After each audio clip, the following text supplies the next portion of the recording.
He needed some way to break the ice with this wall, so to speak.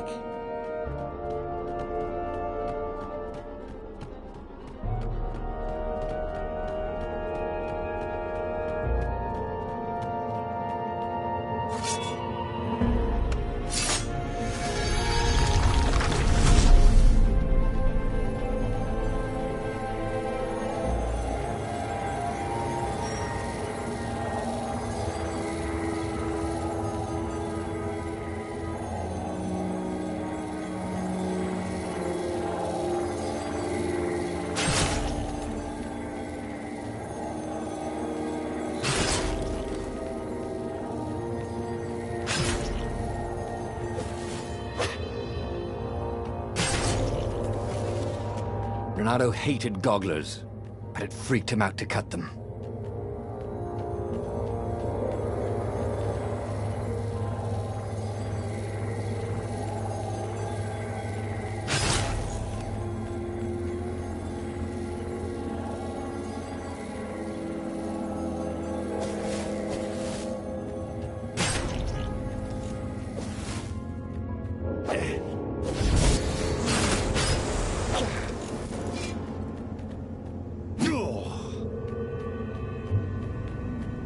He was getting nowhere, fast.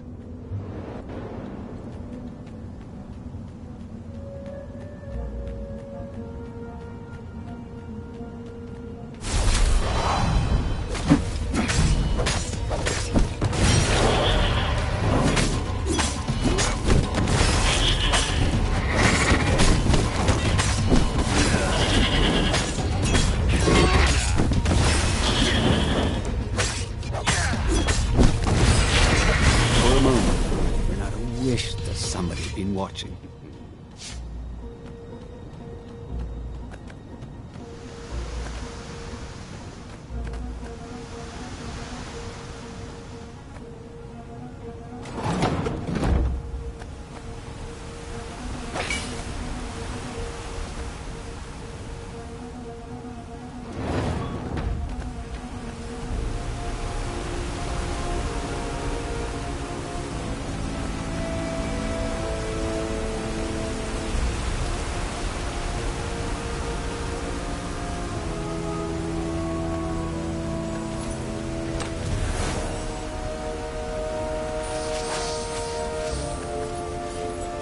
Renato's blood was up. He just needed to smash something.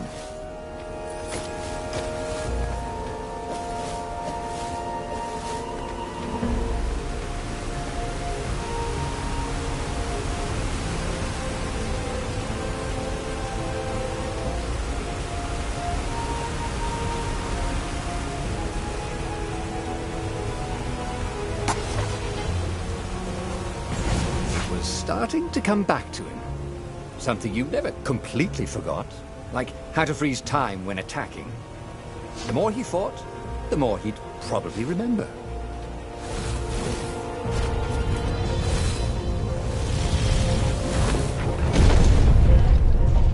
There it was.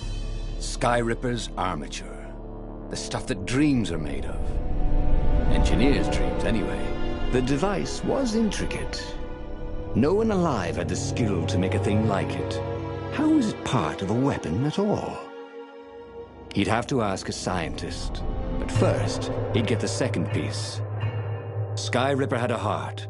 A core that had come to rest on the next island. Well, there was another island he could reach. Zenobia had just invaded it with her father's Raven battalions. She must be encamped there still. But fighting Zenobia now... that made no sense at all. He'd already sacrificed one friend to get this armature, was it? He didn't need to hurry to face her. She would find him.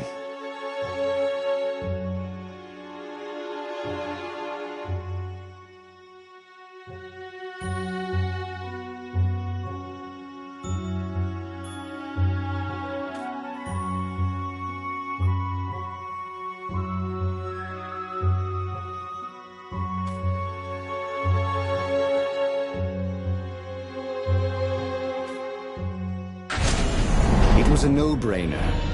He'd sacrificed his old friend Lapino to get the armature. And the armature was useless by itself, only a series of coils and wheels. War demanded sacrifices, and he would make more before the end. He would have to choose the greatest good, no matter how much it cost him. Zenobia. Well, he would see her sooner or later, across a battlefield or a sword's point before all this was over. He was sure of that. The power was in the core. Obviously, he had to get the core.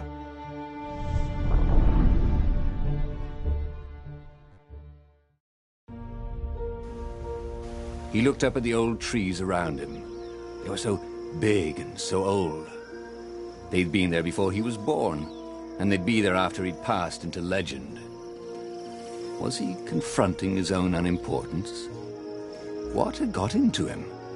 He was no philosopher. Anyway, who cares? He was plenty important. He was a hero, and soon he'd prove it.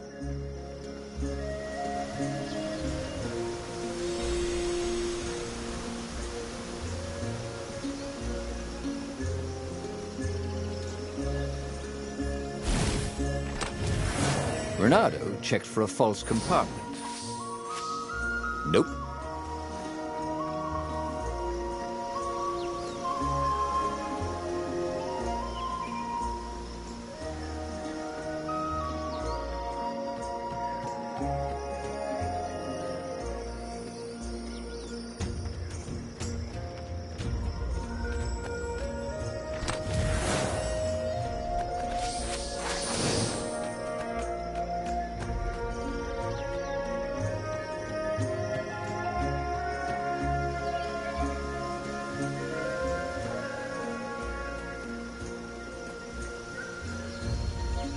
Who needed bridges anyway?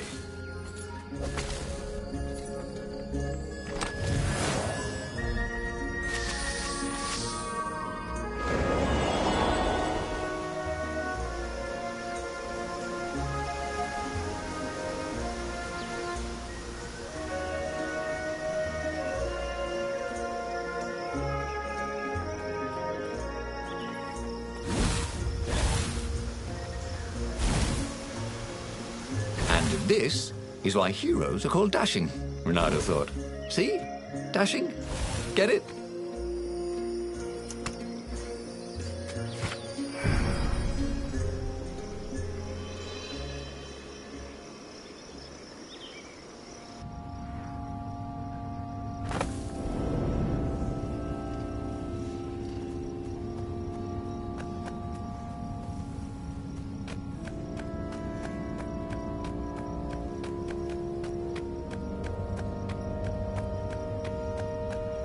There was something sour in the air.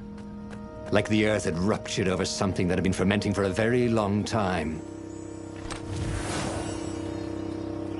I wonder what I could make with all these sword crafting materials, thought Renato.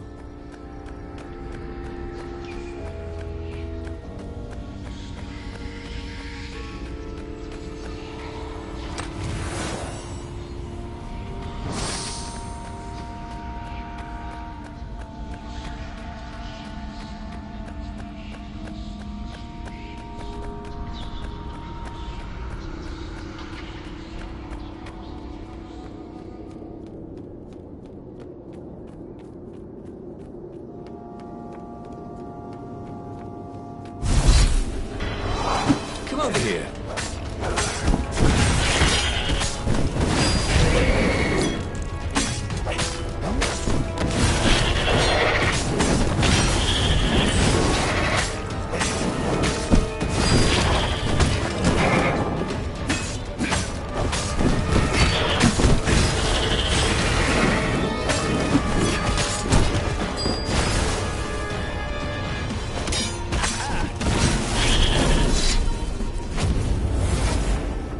There were fewer and fewer trees. There were only these huge crystalline growths. Had those been here before? He no longer heard birds except for the feverish cawing of the ravens when they attacked.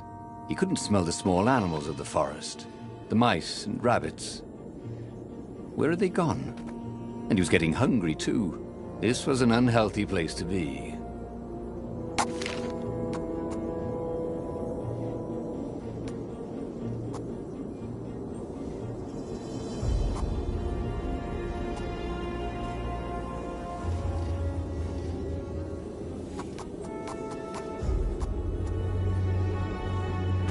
missed his old skills. He welcomed them back like he was at a reunion.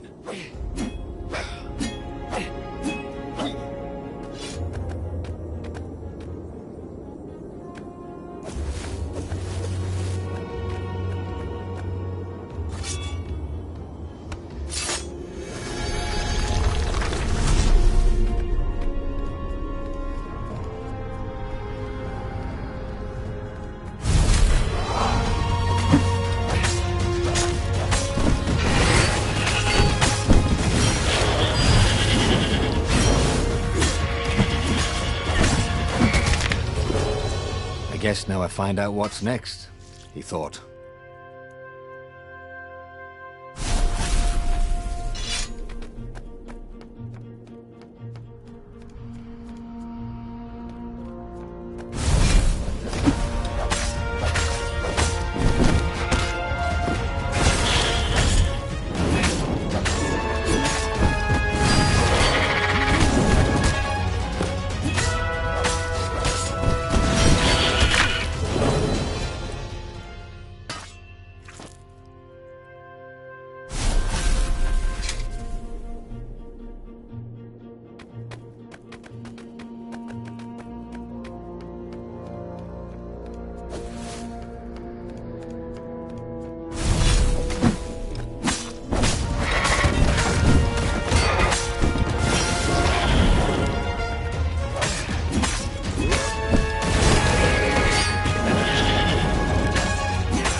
The 20-sided core made him feel physically sick.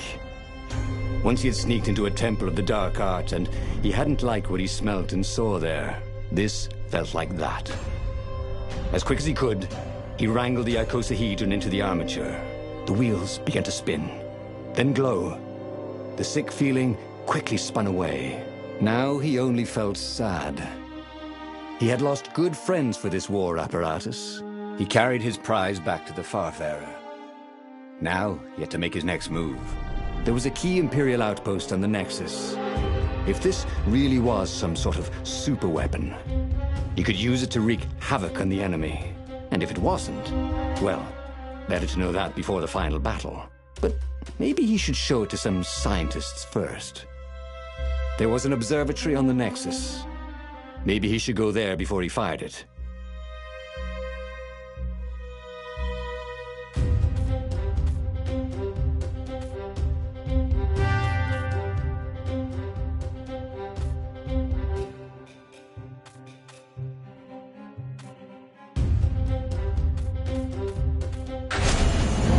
Of course, if you've just assembled a weapon out of legend that can exile gods from the world, you'd want to have a scientist or two look at it. And even if they disagreed and he had time, he could ask Calaveras himself. Yes, the observatory would be his objective.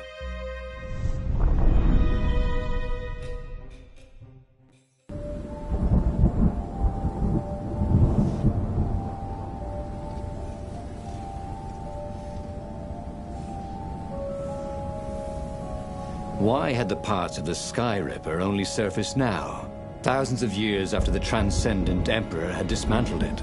The mad Emperor Isengrim had performed terrible, bloodthirsty rituals to invoke the lost gods. Was that why these ancient artifacts were rising out of the ground? How perfect, then, that the Sky Ripper would reappear to be his destruction.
Had been the terror of the sandcastles when he was two.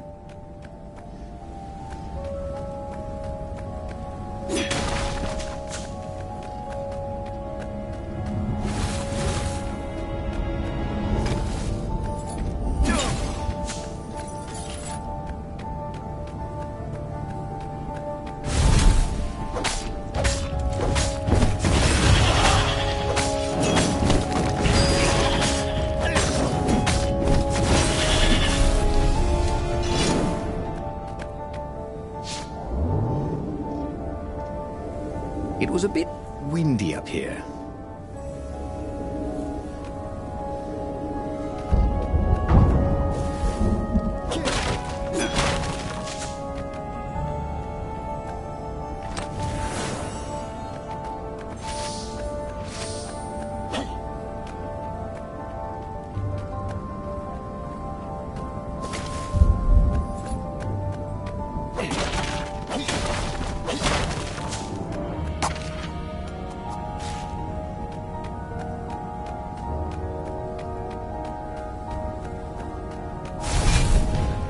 Here, fishy!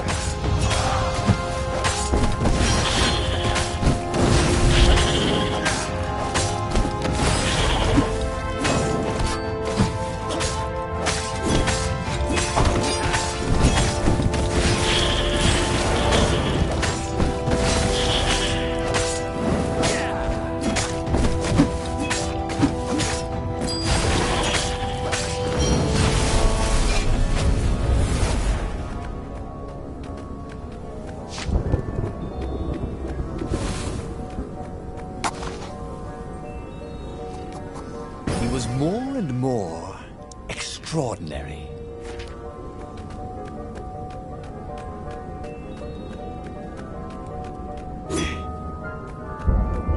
A legendary weapon was exactly what the rebellion needed. They were outnumbered. The once kind emperor had become a tyrant. But his ravens stayed loyal, for he fed them his victims, and the other animals were too frightened to rebel. Renato shuddered at what the emperor was trying to do. To bring back the lost gods, the Black Harvest, the Black Sun? No. He would stop that toad, no matter what the risk.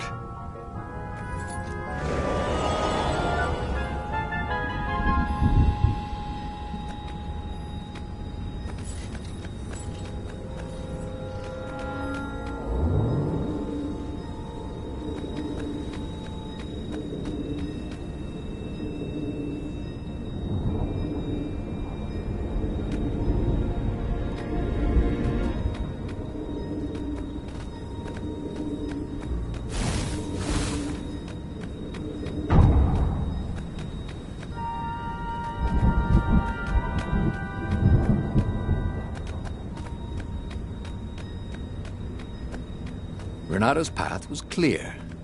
Let the scientists ensure the Sky Ripper was safe to use, bring it to the rebel base, and then assault the Imperial fleet for the win. A crafting bench. Renato wondered what he could make with it.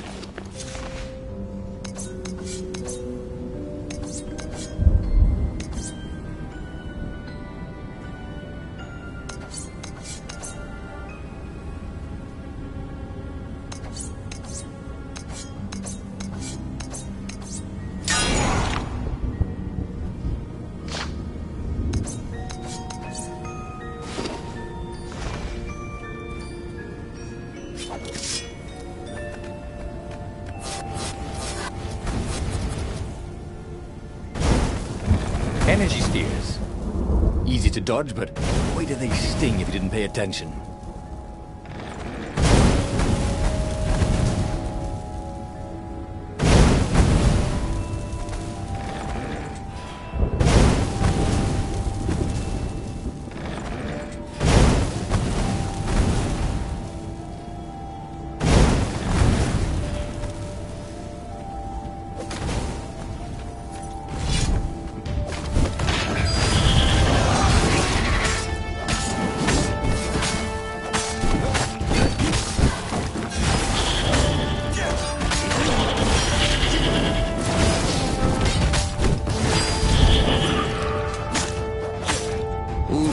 Hated warlocks, the way they stayed back and lobbed pain and death from a distance.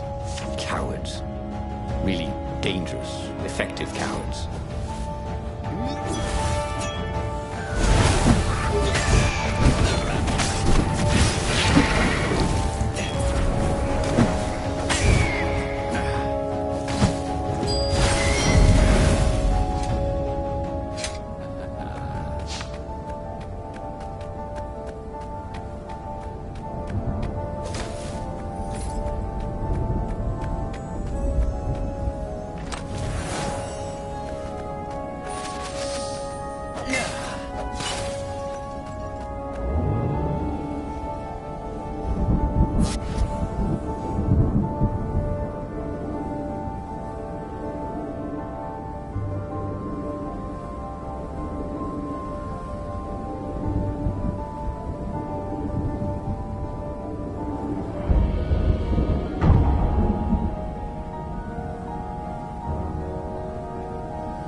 Renato was thrilled.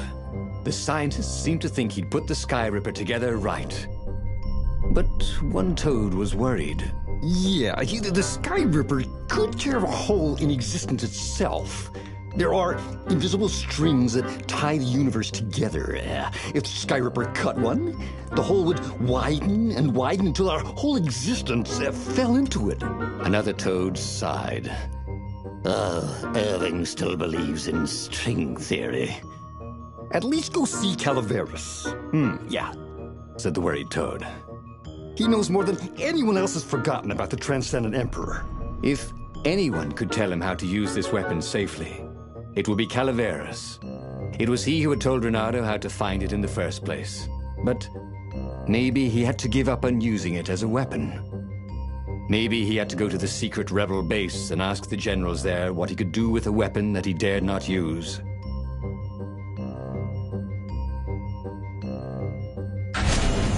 Renato was about to leave when he was stopped by one of the scientist toads. There is something else you should know. There are rumors the Ravens are searching for an ancient artifact on a nearby desert island. There are legends of something called the Iblis Stone, a gem of great and evil power. Where is this island? Asked Renato. Yeah, sort of that way, said the toad, pointing vaguely west. The fleet was already there. There was nothing Renato could do about it. For the moment. Well, he should have known he'd have to consult Calaveras again. The scientists at the observatory were smart enough. But what did they know of the Transcendent Emperor? He hoped it wouldn't delay him too long. The rebels had scheduled the final battle soon. Every day they delayed risked the exposure of the secret base. And some soldiers were already drifting back to their homes and families. Calaveras would fix the Sky Ripper for him. And then he would win the final battle.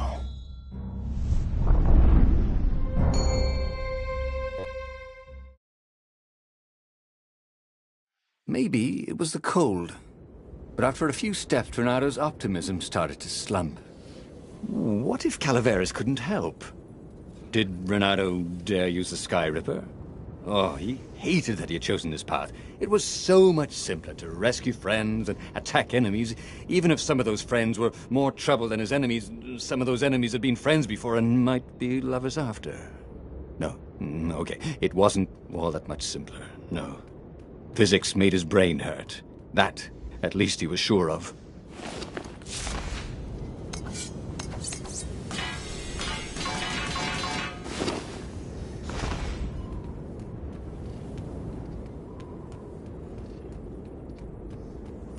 He was sort of yanking his own chain, wasn't he?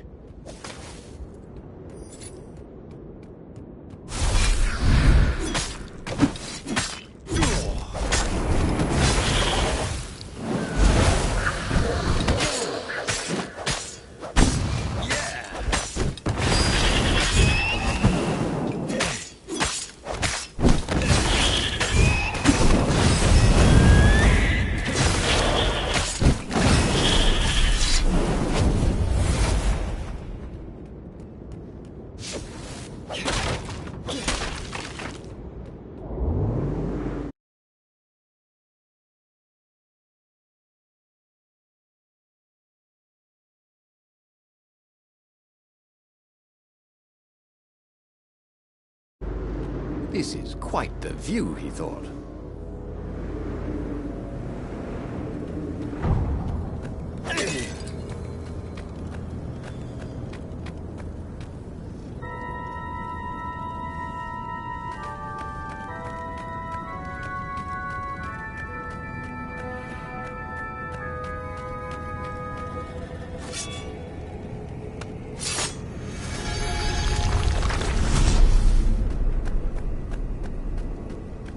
we just agree to disagree? Said Renato. No?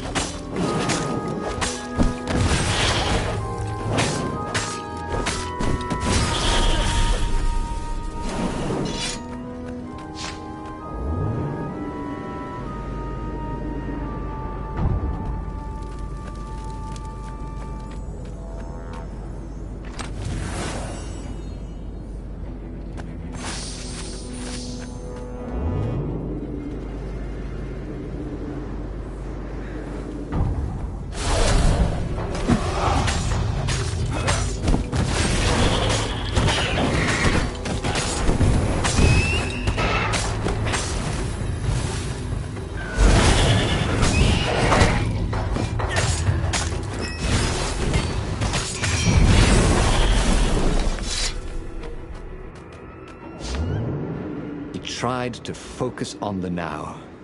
The ravens who seemed everywhere all the time. Where did they hatch from? Were there giant raven hatcheries somewhere, or did they have families? Ooh, he didn't want to think about raven mummies raising their darling raven chicks. Yeah, Calvaris would help. He would make Renato feel better about using the Sky Ripper. And then Renato wouldn't have to worry about ravens ever again.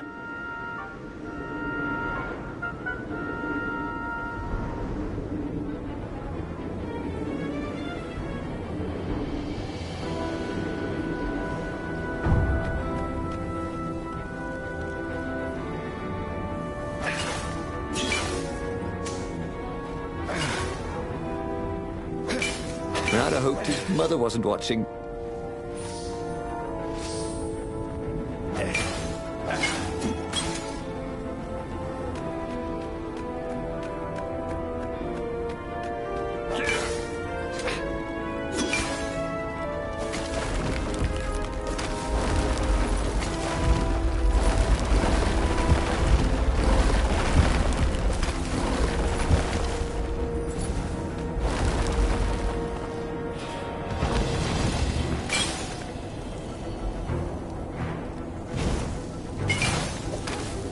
Renato had sacrificed a friend for the Sky Ripper. It would be worth it if he could bring a super weapon to the rebellion, but the scientists had ruined everything.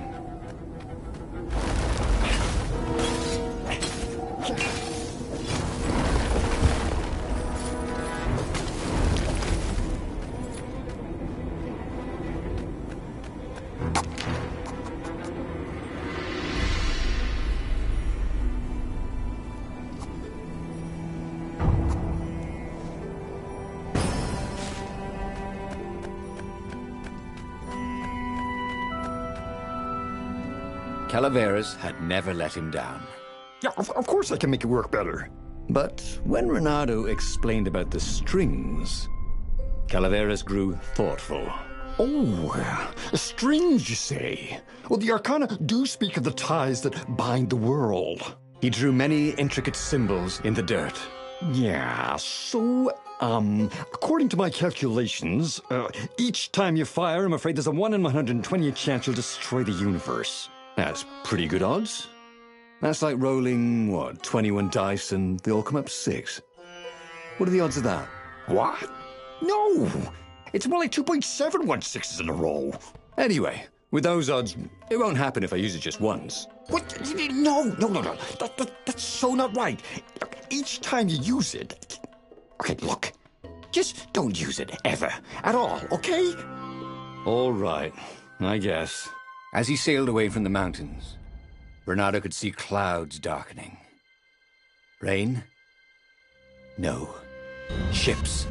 Imperial ships, swarming thick as bees. This was it. The big battle. They could not afford to lose this one. What if it did not go well? What if he had to use the Sky Ripper? Could he gamble the universe? On the other hand, what were the odds of rolling 21 6s in a row?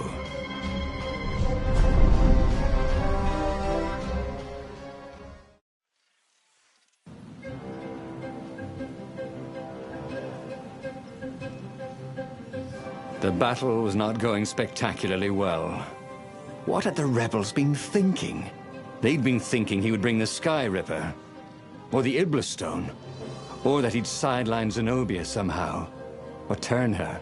Couldn't he use the Sky Ripper just once? After all, if chances were 1 in 128, that meant he'd for sure be okay the first time. They'd get worse each time he used it, but the first time would be okay, right? He wasn't sure that it was right. So he didn't fire the Sky Ripper. He just brought it along, in case.